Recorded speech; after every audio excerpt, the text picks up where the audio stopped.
क्या महाराष्ट्र में कोई सियासी उलटफेर होने वाला है? फिर साथ आने वाले हैं फडणवीस और उद्धव ठाकरे।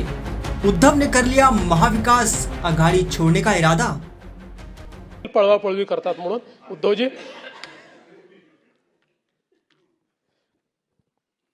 आता उद्धवजी 29 पर्यंत तर काही स्कोप नाही पण ऐका 29 पर्यंत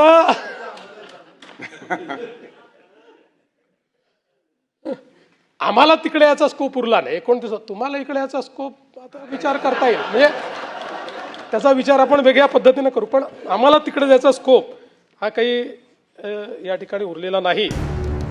अब से कुछ ही दिन पहले महाराष्ट्र के मुख्यमंत्री देवेंद्र फडणवीस ने विधान परिषद में हंसते हंसते उद्धव ठाकरे को सत्ता पक्ष में शामिल होने का न्योता दिया था, तो सदन में सभी ने इसे मजाक में उड़ा दिया था। लेकिन उसके बाद लगातार महाराष्ट्र में कुछ ऐसा घटता गया जिसने महाराष्ट्र की सियासत में हलचल मचा दी है। 16 जुलाई को फडणवीस ने उद्धव गुट को सत्ता पक्ष में शामिल होने का ऑफर दिया। उद्धव ठाकरे ने इन बातों को मजाक में लेने को कहा। 17 जुलाई को किताब विमोचन के मौके पर मिले फडणवीस, उद्धव और आदित्य ठाकरे। 18 जुलाई को मुंबई के 5 स्टार होटल में दिखे फडणवीस और आदित्य ठाकरे।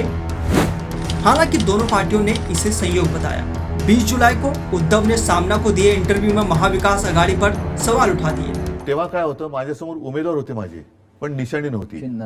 विधानसभेच्या काय वेळेला काय झालं, निशाणी होती पण जागा कोणत्या आणि मी त्याच्यानंतर जागा मिळाल्यानंतर उमेदवारी कोणाला देणार हे निश्चित नव्हतं।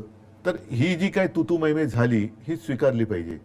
आपल्याकडनं झालेली मोठी चूक होती आणि ती जर का चूक परत करायची असेल तर मग त्या गोष्टीला एकत्र येण्याला काही अर्थ राहत नाही। म्हणजे समन्वयाचा अभाव होता। समन्वयाचा अभावापेक्षा लोकसभेचं यश हे नाही म्हटलं तरी सगळ्यांच्या डोक्यात गेलं।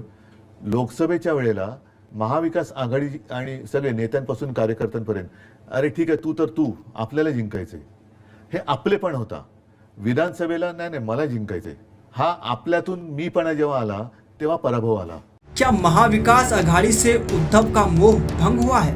क्या उद्धव के निशाने पर कांग्रेस और राहुल गांधी हैं? देवेंद्र फडणवीस और बीजेपी से उद्धव गुट की बढ़ती नजदीकियों के बीच उद्धव ठाकरे का महाविकास आघाड़ी यानी कि एमवीए गठबंधन पर सवाल खड़े करना अपने आप में बहुत कुछ कहता है। अपने ही गठबंधन के साथियों पर तालमेल की कमी और सिर्फ अपनी जीत पर ध्यान केंद्रित करने जैसे गंभीर आरोप लगाने के बाद उद्धव ने महाराष्ट्र की हवा में तैरती उलटफेर की खबरों को और हवा दे दी है।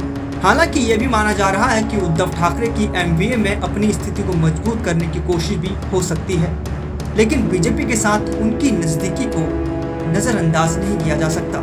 क्या है सियासी समीकरण?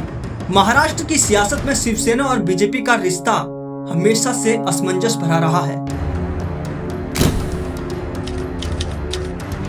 2019 में गठबंधन टूटने के बाद उद्धव ठाकरे ने कांग्रेस और एनसीपी के साथ मिलकर एमवीए बनाया था। हालांकि 2022 में एकनाथ शिंदे के विद्रोह के बाद उद्धव की सरकार गिर गई और बीजेपी शिंदे गुट की सरकार बनी। 2024 में चुनाव जीतने के बाद शिवसेना शिंदे गुट ने ही बीजेपी और एनसीपी अजित गुट के साथ सरकार बनाई।